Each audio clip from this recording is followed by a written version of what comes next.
सियावर रामचंद्र की जय, पवन सुत हनुमान की जय, उमापति महादेव की जय। अथ नवम सर्गः। तस्यालय वरिष्ठस्व मध्ये विमलयामायतं दधर्ष भुवन श्रेष्ठम् हनुमान् मारुतात्मजः। अर्धयोजन विस्तीर्णमायतं योजनं महद्भवनं राजेन्द्रस्य बहुप्रासादशंकुलं। लंकावर्ती सर्वश्रेष्ठ महानुग्रह के मध्य भाग में पवन पुत्र हनुमान जी ने देखा। एक उत्तम भवन शोभा पा रहा है। वह बहुत ही निर्मल एवं विस्तृत था। उसकी लंबाई 1 योजन की और चौड़ाई आधे योजन की थी। राक्षस राज रावण का वह विशाल भवन बहुत सी अट्टालिकाओं से व्याप्त था। मार्गमाणस्तु वैदेहीं सीतामायत्यलोचनां सर्वतः परिचक्राम हनुमान हरिसूदनो। उत्तमं राक्षसावासं हनुमान अवलोकयन् आससादाथ लक्ष्मीमान राजेन्द्र निवेशनाम। विशाल लोचना विदेह नंदिनी सीता की खोज करते हुए शत्रुसूदन हनुमान जी उस भवन में सब ओर चक्कर लगाते फिरे।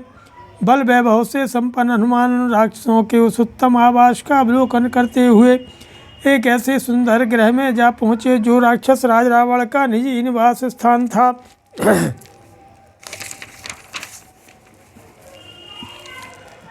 चतुर्विषाणैर्विरदैः स्त्रीविषाणैः तथैव परिक्षिप्तं संवादं रक्ष्यमाणमुदायुधैः। 4 दांत तथा 3 दांतों वाले हाथी इस विस्तृत भवन को चारों ओर से घेर कर खड़े थे और हाथों में हथियार लिए बहुत से राक्षस उसकी रक्षा करते थे। राशि विष्टुपत्नी भी रावण सन्वेषणम अहर्ता विश्व विक्रम और राजकन्या विरावृतम। रावण का वह महल उसकी राक्षस जाति पत्नियों तथा पराक्रम पूर्वक हरकर लाई हुई राजकन्याओं से भरा हुआ था। तन्क्रम कराकीर्णम तिमिंगल झखाकुलम वायुयोग समादूतम पन्नगैर्युषागरम। इस प्रकार नर नारियों से भरा हुआ वह कोलाहल पूर्ण भवन नाके और मगरों से व्याप्त, तिमिंगलों और मत्स्यों से पूर्ण, वायु वेग से विक्षुब्ध था, सर्पों से आवृत महासागर के समान प्रतीत होता था।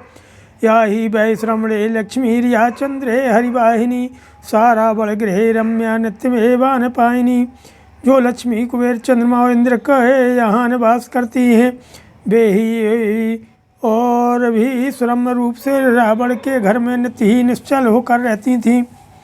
या चराज्ञः कुबेरस्य यमस्य वरुणस्य चातासीं तद्विशिष्टावारिधिं रक्षो गृहेषु। जो समृद्धि महाराज कुबेर, यम और वरुण की यहाँ दृष्टिगोचर होती है वही अथवा उससे भी बढ़कर राक्षसों के घरों में देखी जाती थी। तस्य हर्म्यस्य मध्यस्थ वेश्म चान्यत सुनिर्मितं बहुनिर्यूहि संयुक्तं तदर्श पवनात्मजः। उस महल के मध्य भाग में एक दूसरा भवन था जिसका निर्माण बड़े सुंदर ढंग से किया गया था। वह भवन बहुसंख्यक मत वाले हाथियों से युक्त था। पवन कुमार हनुमान जी ने फिर उसे देखा। ब्रह्मणोर्थे कृतम दिव्यम दिवि यद विश्वकर्मणा विमानम पुष्पकम नाम सर्वरत्न विभूषितम परेण तपशाले भे यत कुबेरा पितामह कुबेर मोजिषा जित्वा लेभे तद राक्षसेश्वरो। वह सब प्रकार के रत्नों से भूषित पुष्पक नामक दिव्य विमान स्वर्ग लोक में विश्वकर्मा ने ब्रह्मा जी के लिए बनाया था। कुबेर ने बड़ी भारी तपस्या करके उसे ब्रह्मा जी से प्राप्त किया और फिर कुबेर को बलपूर्वक प्राप्त करके राक्षस राज रावण ने उसे अपने हाथों में कर लिया। या मृग समायुक्त ही कार्तस्वर हिरणमयी सुकृतई रचितम स्तंभई प्रदीप्तिमोचा स्त्रिया। उसमें भेड़ियों की मूर्तियों से युक्त सोने चांदी के सुंदर खंभे बनाए गए थे जिनके कारण वह भवन बहुत अद्भुत कांति से उद्दीप्त सा हो रहा था। मेरु मंदर संकाशैरुल्लिखितभिरमाम्बरं कूटागारैः शुभागारैः सर्वथा समलंकृतम्।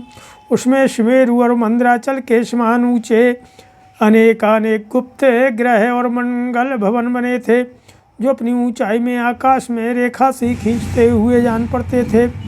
उनके द्वारा वह विमान सब ओर से शोभित होता था। ज्वलनार्क प्रतीकाशै सुकृतं विश्वकर्मणा सोपान युक्तं चारु प्रभर वेदिकम। उनका प्रकाश अग्नि और सूर्य के समान था। विश्वकर्मा ने बड़ी कारीगरी से उसका निर्माण किया था। उसमें सोने की सीढ़ियाँ अत्यंत मनोहर उत्तम वेदियों बनाई गई थीं जालवातायनैर्युक्तं काञ्चनैः स्फाटिकैरपि इंद्रनीलमहानीलमणिप्रभरभेदिकं सोने और स्फटिक के झरोके और खिड़कियों लगाई गई थीं। इंद्रनील और महानील मणियों की श्रेष्ठ संवेदियाँ रची गई थीं। विद्रुमेण विचित्रेण मणिभिश्च महागणैः निस्तुलाभिश्च मुक्ताभिश्च अलेनाभिविराजितम्। उसकी फर्श विचित्र मूंगे बहुमूल मणियों तथा अनुपम गोल गोल मोतियों से जड़ी गई थी, जिससे उस विमान की बड़ी शोभा हो रही थी। चंदनेन च रक्तेन तपनीयन वेन च सुपुण्यगंधिना युक्तमादित्य तरुणोपमं कूटागारैः वराकारैः विविधैः समलंकृतं विमानं पुष्पकं दिव्यमारुरोह महाकवि। तत्रस्था सर्वतो गंधम पानवक्षान संभवम दिव्यम सम्मूर्छितं जिघ्रन् रूपवन्तिमवानलम्। स्वर्ण के समान लाल रंग के सुगंध युक्त चंदन से संयुक्त होने के कारण वह बाल सूर्य के समान जान पड़ता था।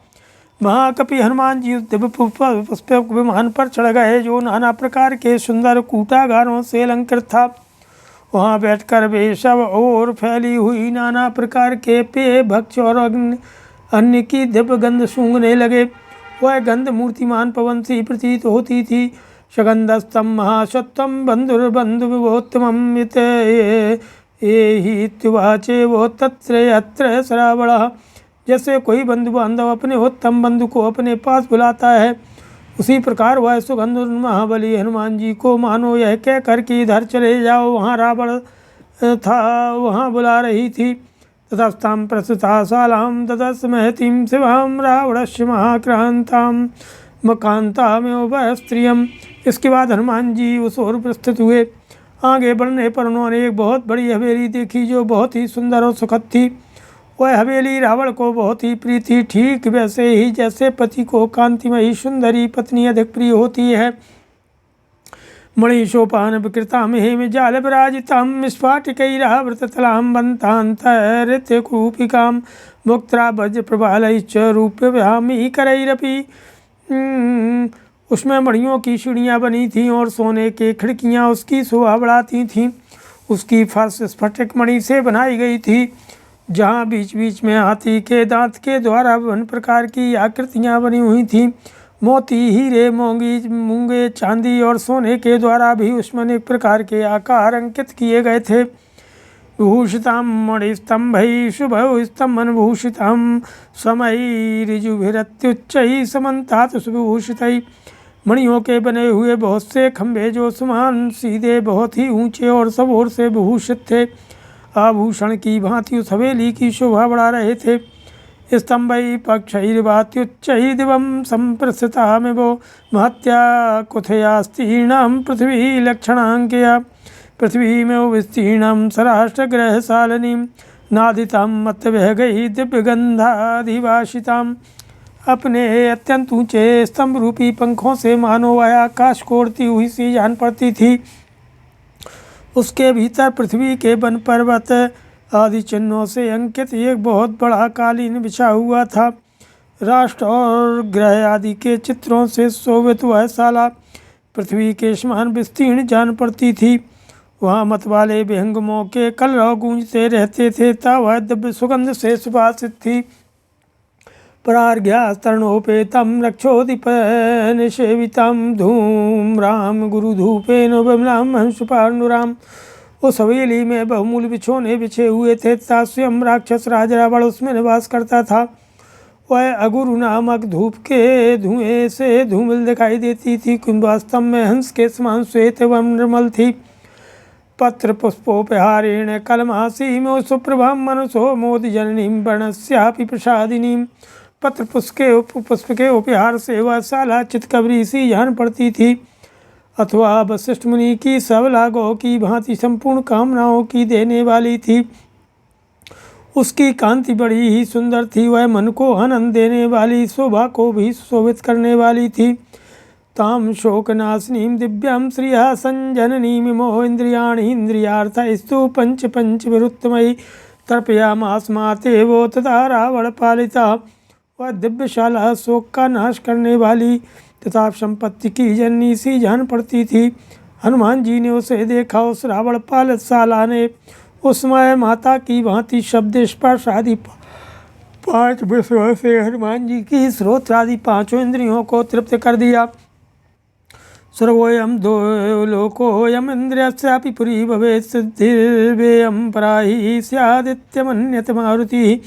उसे देखकर हनुमान जी यह तर्क वितर्क करने लगे कि संभव है यही स्वर्गलोक या देवलोक हो, यह इंद्र की पुरी भी हो सकती है अथवा यह परम सिद्धि ही है। प्रध्यायते वा पश्यत प्रदीपांस्तत्र कांचनान् धूर्तान् एव महाधूर्तै देवनेन पराजितान्। हनुमान जी ने उस शाला में स्वर्णमय दीपकों को एक तार जलते देखा, मानो वे ध्यान मग्न हो रहे हों। ठीक उसी तरह जैसे किसी बड़े जुआरी की ऐसे जुए में हारे हुए छोटे जुआरी धननाश की चिंता के कारण ध्यान में डूबे हुए से दिखाई देते हैं। दीपानां च प्रकाशेन तेजसा रावणश्चार्चिभिर्भूषणानां च प्रदीप्तेत्यवश्यभ्यमन्यतो ततोऽप्यश्यते कुतसीनं नानावर्णाम्बरसृजं सहस्रं वरनारीणां नानावेशभूषितम्। दीपकों के प्रकाश रावण के तेज और आभूषणों की कांति से वह सारी हवेली जलती हुई सी जान पड़ती थी। इसके बाद हनुमान जी ने कालीन पर बैठी हुई सहस्त्रों सुंदरी स्त्रियां देखीं, जो रंग बिरंगे वस्त्र पुष्पमाला धारण किए अनेक प्रकार की वेशभूषाओं से भूषित थीं। परिवृत्ते अर्धरात्रे तु पान निद्रावशं गतं क्रीडितो परतं प्रात्रौ पुरुषोत्तम बलवत्तदा। आधी रात बीत जाने पर वे क्रीड़ा से उपरत हो मधुपान के मद और निद्रा के वशीभूत हो समय गाढ़ी नींद में सो गई थीं। तत्प्रसुप्तं विरुचे निःशब्दान्तरभूषितं निःशब्दे हंस भ्रमरं यथा पद्मपनं महतो। उन सोई हुई सहस्त्रों नारियों के कटिभाग में अब करधनी की खनखनाहट का शब्द नहीं हो रहा था। हंसों के कलरवता भ्रमरों के गुंजारों से रहित विशाल कमल वन के समान उन सुप्त सुंदरियों का समुदाय बड़ी शोभा पा रहा था। तासां संवृत दान्तानि मीलिताक्षीणि मारुति अपश्यत पद्मगंधीनि बदनानि सुयोषिताम्। पवन कुमार हनुमान जी ने उन सुंदरी युवतियों के मुख देखे जिनसे कमलों की सी सुगंध फैल रही थी। उनके दांत ढके हुए थे, आंखें मुद गई थीं। प्रबुद्धानि पद्मानि तारिगं भूत्वा छपाछय पुनः संवृत पत्राणि रात्राभ्यो संबभुस्तदा। रात्रि के अंत में खिले हुए कमलों के समान उन सुंदरियों के जो मुखारबिंद हर्ष से उत्फुल्ल दिखाई देते थे, वे ही फिर रात आने पर सो जाने के कारण मुदे हुए दिल वाले कमलों के समान शोभा पा रहे थे। इमानि मुख पद्मानि नैतं मत्त षट्पदाम्बुजानि उफुल्लानि प्रार्थयन्ति पुनः पुनः इति वामन्यत श्रीमानुपपत्या महाकवि मेनेहि गुणतस्थानि शमानि सलिलोद्भवैः। उन्हें देखकर श्रीमान महाकवि हनुमान यह संभावना करने लगे कि मत वाले भ्रमर प्रफुल्ल कमलों के समान मुखार बिंदों की प्राप्ति के लिए ही नित्य ही बारंबार प्रार्थना करते होंगे, उन पर सदा स्थान पाने के लिए तरसते होंगे, क्योंकि वे गुण की ही दृष्टि से उन मुखार बिंदों को पानी से उत्पन्न होने वाले कमलों के समान ही समझते थे। सा तसुशुभे सालाताभिः स्त्रीभिर्विराजिता सरदिव प्रसन्ना देवस्ताराभिरभिशोभिता सचताभिः परिवृता सुशुभे राक्षसाधिपः यथायुडुपतिः श्रीमान् ताराभिरेव संवृतः। रावण की वह हवेली उन स्त्रियों से प्रकाशित होकर वैसी शोभा पा रही थी जैसे शरतकाल में निर्मल आकाश ताराओं से प्रकाशित एवं सुशोभित होता है। उन स्त्रियों से घिरा हुआ राक्षस राज रावण ताराओं से घिरे हुए कांतिमान नक्षत्रपति चंद्रमा के समान शोभा पा रहा था। यास्यवन्ते अम्बरात् ताराः पुण्यशेखा समावृता इमास्ता संगता कृष्णा इति मेने हरिस्तदा। उस समय हनुमान जी को ऐसा मालूम हुआ कि आकाश से भोगावशिष्ट पुण्य के साथ जो ताराएं नीचे गिरती हैं, वे सबकी सब मानो यहाँ उन सुंदरियों के रूप में एकत्र हो गई हैं। ताराणामेव सुव्यक्तं महतीनां सुवार्चिषां प्रभावर्ण प्रसादाश्च ब्रेजुस्तत्र योषिताम्। क्योंकि वहाँ उन युवतियों के तेज वर्ण और प्रसाद स्पष्टतः सुंदर प्रभाव वाले महान तारों के समान ही सुशोभित होते थे। व्यावृत कच पीन स्रक प्रकीर्ण वरभूषण पान व्यायाम कालेषु निद्रोपहत चेतसा। मधुपान के अनंतर व्यायाम के समय जिनके केस खुलकर बिखर गए थे, पुष्पमालाएं मर्दित होकर छिन्न हो गई थीं और सुंदर आभूषण भी शिथिल होकर इधर उधर खिसक गए थे, वे सभी सुंदरियां वहाँ निद्रा से अचेत होकर सो रही थीं। व्यावृत्तलिका काश्चित् काश्चिदोदय भ्रांतन पुरा पार्श्वे गलितहाराश्च कश्चित् परम योषिता। किन्हीं के मस्तक की बेदियों पूछ पुछ गई थी, किन्हीं के नूपुर पैरों से निकलकर दूर जा पड़े थे, तथा किन्हीं सुंदरी युवतियों के हाथ टूटकर उनके बगल में ही पड़े थे। मुक्ताहार व्रताश्चान्या काश्चित् प्रश्नस्तवाससा व्यावृद्ध रसनादामाः किशोर्यो वाहिता। अकुण्डलधराश्चान्या विच्छिन्न मृदितस्त्रजा गजेन्द्र मृदिता फुल्ला लता यो महावने। कोई मोतियों के हार टूट जाने से उनके बिखरे दानों से आवृत थीं, किन्हीं के वस्त्र खसक गए थे और किन्हीं की करधनी की लट टूट गई थी। वे युवतियाँ बोझ ढोकर थकी हुई अस्तुजात की नई बिछड़ियों के समान जान पड़ती थीं।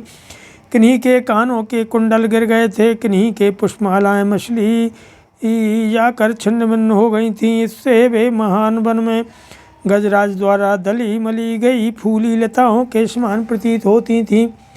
चंद्रांशु किरणाभासोहाराकाशांचितद्युद्गता हंसायो बभू सुप्ता स्तन मध्य सुयोषिता।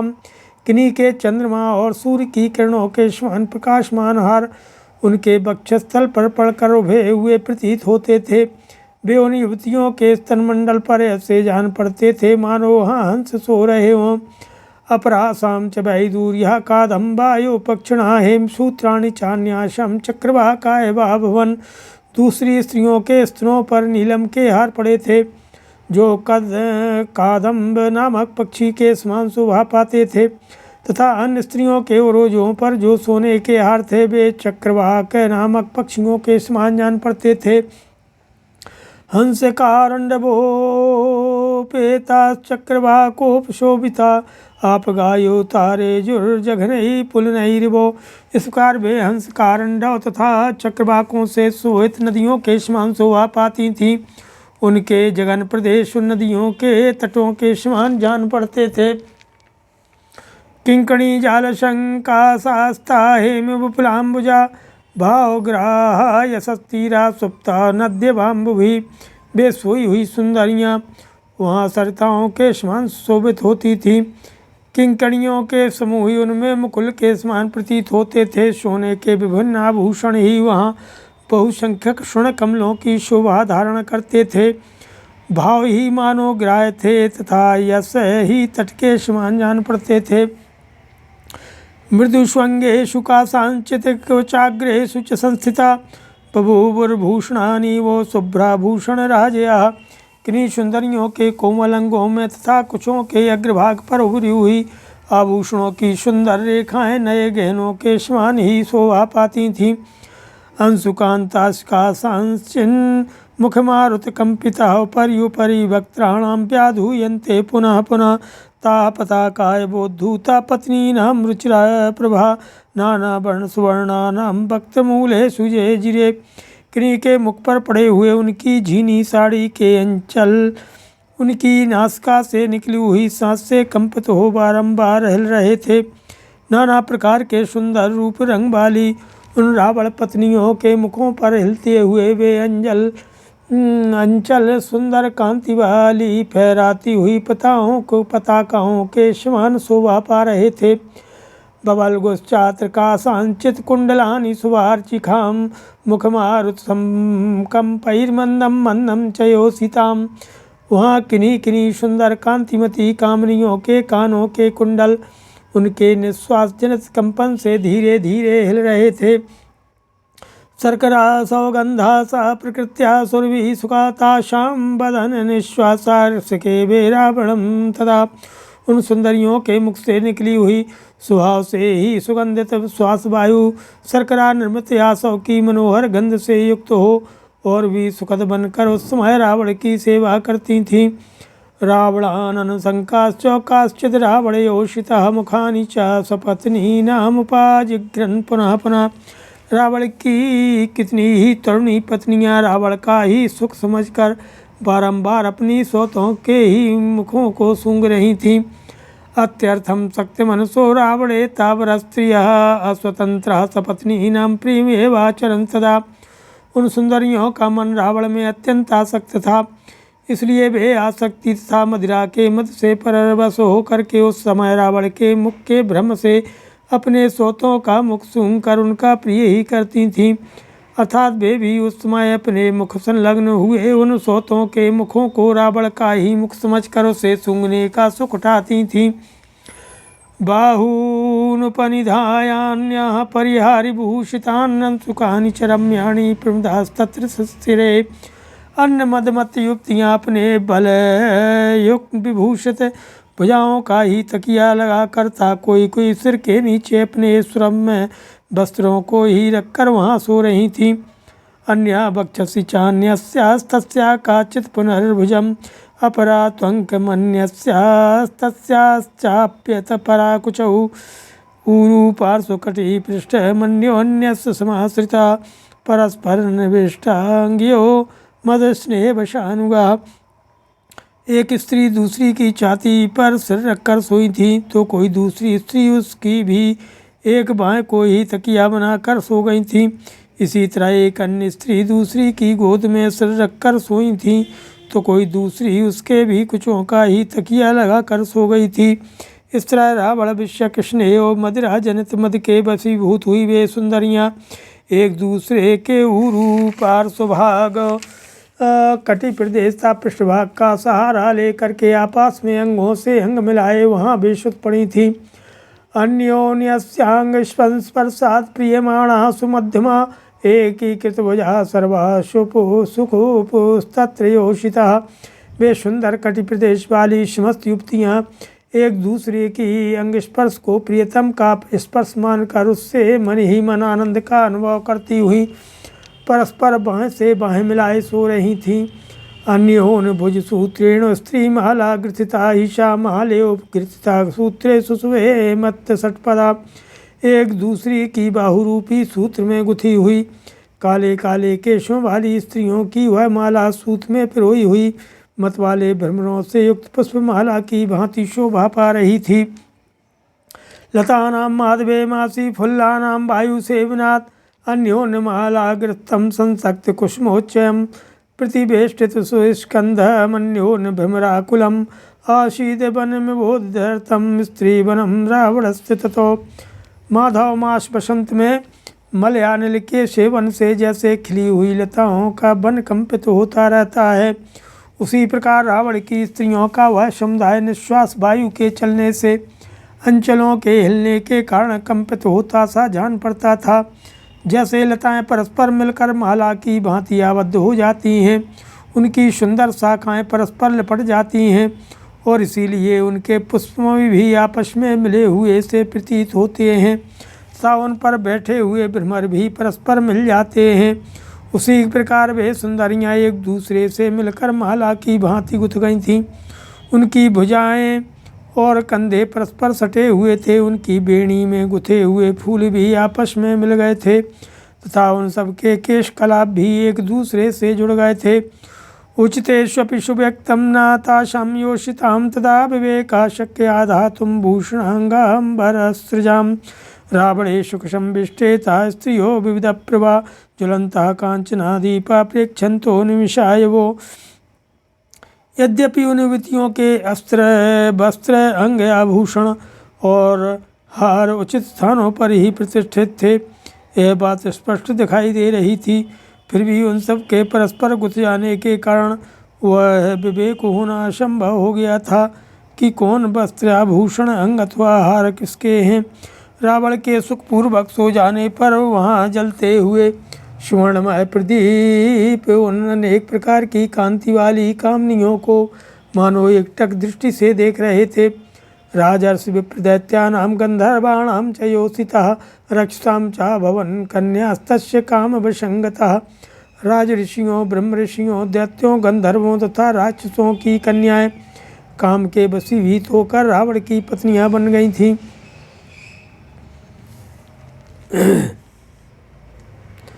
युद्ध कामिनता सर्वा रावणे निरता स्त्रिया समुदा प्रमदनेन मोहिता कश्चिदागता। उन सब स्त्रियों का रावण ने युद्ध की इच्छा से अपहरण किया था और कुछ मदमत्त रमणियां कामदेव से मोहित होकर स्वयं ही उसकी सेवा में उपस्थित हो गई थीं। न तत्र कश्चित् प्रमुदा प्रशय्यो वीर्योपन्नेन गुणेन लब्धा न चान्य कामापि न चान्य पूर्वा बिना बरारो जनकात्मजाम तु। वहाँ ऐसी कोई स्त्रियां नहीं थी जिन्हें बल पराक्रम से संपन्न होने पर भी रावण उनकी इच्छा के विरुद्ध बलात्कार से हरलाया हो।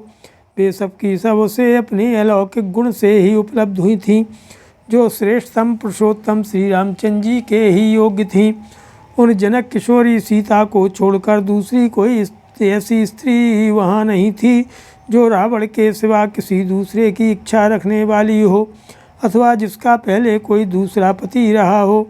न चाकुलीनां न चाहीन रूपा न दक्षिणा नानुपचार युक्ता भार्या भवत्तस्य न हीन शत्वा न चापि कान्तस्य न कं कामनीया बभूव बुद्धिस्तु हरीश्वरस्य यदीदृशी राघव धर्मपत्नी इमा महाराक्षसराज भार्या सुजातमस्येति ही साधु बुद्धे। रावण की कोई भार्या ऐसी नहीं थी जो उत्तम कुल में उत्पन्न न हुई हो अथवा जो कुरूप अनुदार या कौशल रहित उत्तम वस्त्राभूषण एवं माला आदि से वंचित शक्तिहीन तथा प्रियतम को अप्रिय हो। उस समय श्रेष्ठ बुद्धि वाले वानर राज हनुमान जी ने मन में विचार उत्पन्न किया कि ये महान राक्षस राज रावण की भार्याएं जिस तरह अपने पति के साथ रहकर सुखी हैं, उसी प्रकार यदि रघुनाथ जी की धर्मपत्नी सीता की भी इन्हीं की भांति अपने पति के साथ रहकर सुख का अनुभव करती, अर्थात यदि रावण शीघ्र ही उन्हें श्री रामचंद्र जी की सेवा में समर्पित कर देता तो यह इसके लिए परम मंगलकारी होता। पुनश्च सोचिंत्य रूपो ध्रुवम विशिष्टा गुणतो हि सीता अथायमश्यम कृतवान महात्मा लंकेश्वरा कष्टमानार्य कर्मो। फिर उन्होंने सोचा निश्चय ही सीता गुणों की दृष्टि से इन सब की अपेक्षा बहुत ही बढ़ चढ़ कर हैं। इस महाबली लंकापति ने मायामय रूप धारण करके सीता को धोखा देकर इनके प्रति यह अपहरण रूप महान कष्टप्रद नीच कर्म किया है। श्रीमद् रामायणे वाल्मीकि आदि काव्य सुंदरकांड सियावर रामचंद्र की